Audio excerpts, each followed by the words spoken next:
Our next guest is the first person to visit all 400 plus U.S. National Park Service sites in a single journey. He traveled in a van for 3 years from Alaska to the Grand Canyon to the Pacific Ocean, back and forth. Look at this map. Yeah.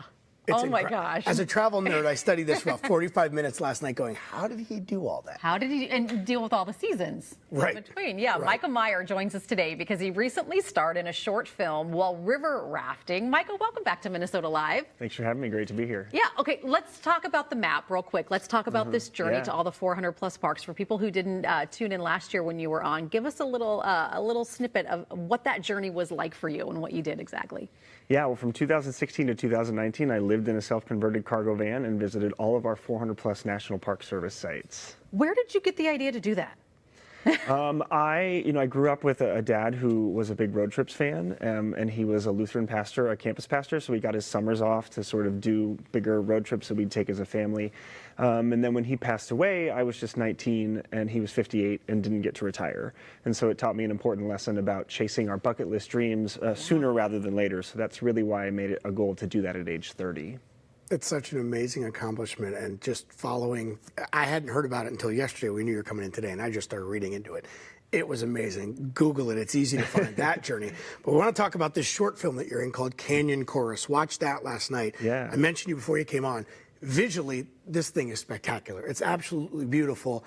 And there is the metaphor of the journey down the river and some of the life journey of you and the men that were in this with you. Totally. Well, and that whole national parks journey is part of this short film documentary, so it's all really integrated. But yes, we all of us human beings go on journeys throughout our lives, whether that's emotional or spiritual or physical, and this short film really encompasses all of that. And it's so perfect for having just celebrated Father's Day, because so much of the film is about mentorship and father figures and people stepping in to help us go through this life journey and help guide us along that. But Pride Month is also a great time for this film, because specifically this film is about the journeys that we 5 gay men take to accept ourselves over our lifetime. And whether you're gay or not, I think audiences relate to this film so well because at its core, it's about feeling a desire to belong. Yeah. So whoever you are, however you've ever felt different, really that's what this film is about, is helping you go down that river journey and go down that emotional journey.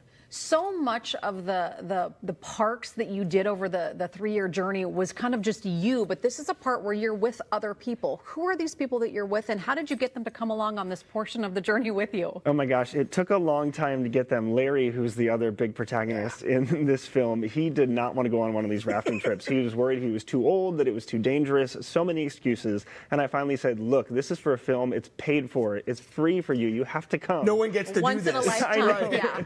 And he came along, and of course afterwards he said, this was such a life-changing experience. I'm so glad that you were persistent and pushed me to do this. But for all my friends, most of them, well, all of them had never done this before. And so you can just see in the film the joy in their faces of this experience. You documented a lot of your trip, but this one is just so in-depth and so special. And just like I said, visually stunning.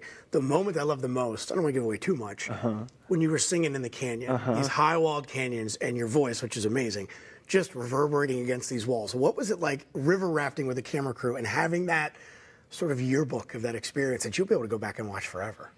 Totally. I mean, as we talk about in the film, Larry's not a spring chicken. He's at the last chapter in his life, as he says in the film. And so for me, as somebody who considers him a mentor, to know that for the rest of my life, I'll have this moment captured in film and I can look back at that is just so endearing. And the singing part too. He was my college choir director, and there's a part in the film where you hear me singing in the canyon. Actually, the original title of the film was Echoes in the Canyon, and we had to change it for some copyright issues. But yeah, I was singing in this canyon, and I hit that final note, and we all were just dead silent. And you could just hear it pinging back and forth and back and forth and back and forth, and like for a crazy long time.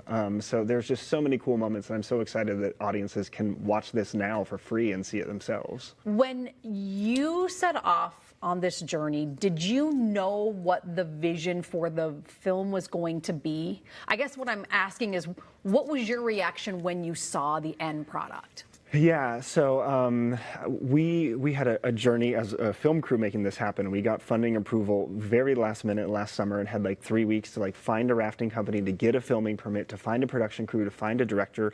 And I really wanted to have a director who was part of the LGBTQ plus community, because so often I do these documentaries and I'm telling jokes that are going over people's heads. I'm telling story themes that are going over people's heads because they haven't experienced that themselves. And we ended up not being able to find a director who was part of the community. So we did meet with one who identifies as straight, and I said to him, I am trusting you to tell a queer story to a straight audience. So you are going to be our filter for taking all of our stories and believing everything we tell you and our experiences, even if you haven't felt them yourself, and funneling that for something that an audience can understand, even if they also haven't felt that themselves. And he spent so much time with me. He watched 4 hours of my keynote speeches to learn how I tell my story, what sort of parts are important to me. He did a fantastic job. Director Chris Kresge is his name, and you'll see in this film, he totally nailed it. I was just going to say, it hit. It absolutely hit. I loved watching it last night. It's 16 minutes. It's not super long, so it's not a big commitment for people. They can check it out. Watch it over your lunch hour, before work, after work. It's really, it's amazing how hard it is to get people anymore to watch a 16-minute something. But I tell them, if you hit start by the first 100 seconds, I don't think you'll go away. Agreed.